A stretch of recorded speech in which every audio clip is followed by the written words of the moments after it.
Hi, it's Brianna-Michelle from Web2.0television.com. I'm here at the Temple Zabin Night Shelter for the couples, and I'm here talking to Mr. Buchanan, who is the manager of the shelter. And I had a couple questions for you. The first question is, tell us a little bit about your agency and what services that you provide for the homeless couples. We provide services such as they come in without, they need their birth certificate, they need ID, practically anything, mostly anything. What they need, we provide. We got Project Connect to send them to get them back out into the world. Okay. As for now, what they do is they help them find jobs. Like if they need anger management counsel, they need drug rehabilitation. Okay. We get them alcoholism.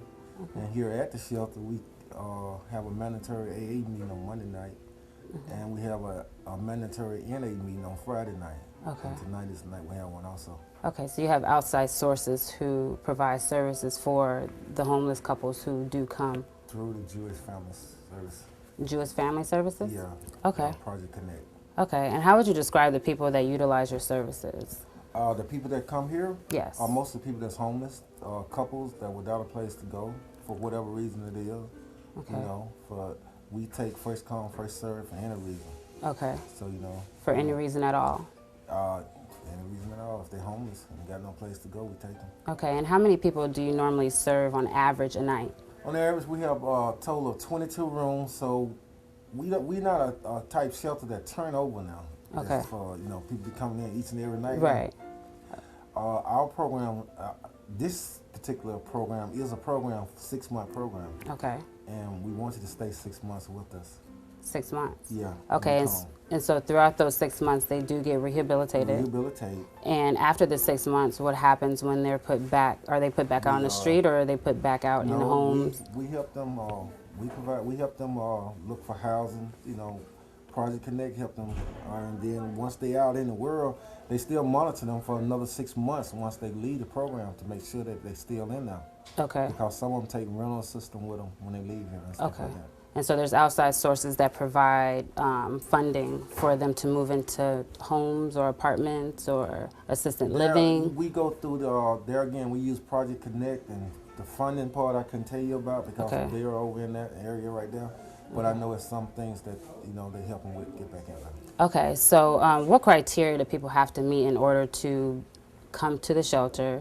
Do they go through is it a system that they go through, or when they come in at night to sleep? No, well, yes, this is some of what do they normally always do when they come in? Right. Come in, sit around, get ready for dinner. Dinner is the first thing at 7 o'clock, hopefully.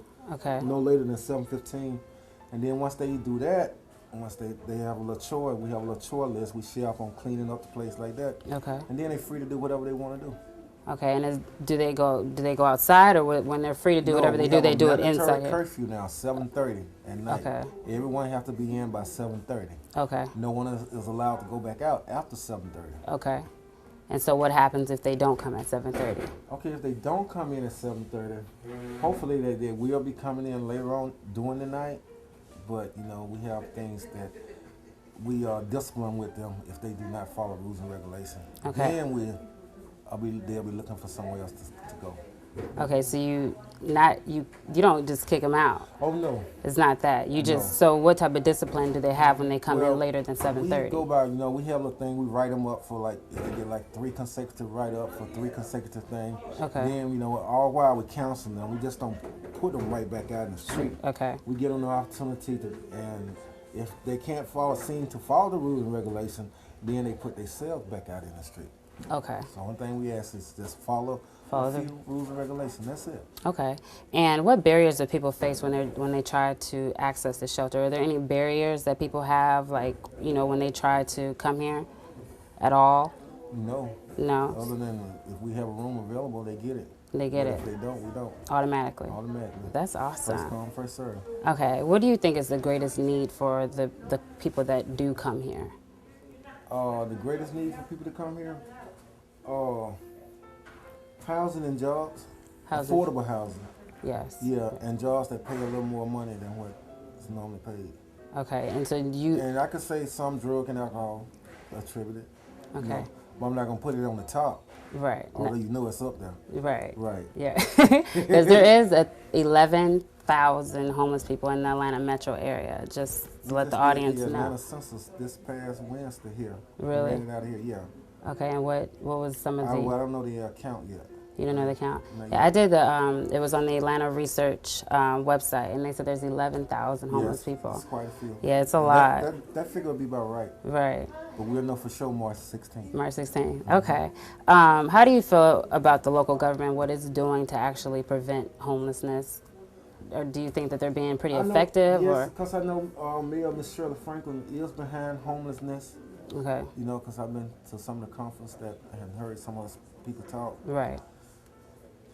But the city can't solve it alone. You're right. You know, they need our help also. It's got to be an individual effort put forward too. Okay. Yeah. I know I was reading something on the website, and it was actually citymayors.com, and they were actually criticizing Shirley Franklin for her efforts and For putting the money forward for the homelessness program. and no panhandling and no asking for money, no asking for clothing and so on and so forth. You can't contribute that to the homeless folk because, you know, if I get broke, I might have to get me a sign. Say, hey, you know. So, Okay. you know, you can't just say it, you know. Okay. And how do you advertise this organization? Is there a way that you guys advertise, or how do people actually find out about the Temple Night Service? Sources. They're on the internet. They located on the internet. And then they got we got the Task Force for the Homeless, the United Way, several other organizations that's advertising For the shelter. Yeah, so it's pretty well known. Plus, it's been here like 20-some years. Okay. And so are you guys full to capacity now? Right now we are. Okay. Yes, we are. And so with the couples, since you are the only shelter that contributes to couples only, are those children involved as well, or? No children allowed in this shelter at all. Just strictly couples. Just strictly couples? Yes, man and woman. Okay. And the last question that I have for you, what separates your organization from other organizations that are out here for homeless people, besides just, attributing to couples? What's separated? What makes you different? What makes us different? Let me see how I can put this. The willingness and the effort and the heart of the people that's behind it. Right. The heart of the temple. Okay. You can thank the people from the temple because they put their hearts in it. Into it. Yeah, and they do it from the heart. And everything is done from the heart. Right. And nothing lasts in return. Well, that's awesome. So, I truly, truly thank you for your time. This is Brianna-Michelle from Web 2.0 Television.com. Thank you for viewing our interview with the Temple Zabin Night Shelter for Couples. We truly appreciate it. I am an advocate of homeless shelters and helping homeless. And like I said again, there's 11,000 homeless people here in Atlanta, Georgia, and there actually needs to be more shelters like this in Atlanta. And thank you for your time.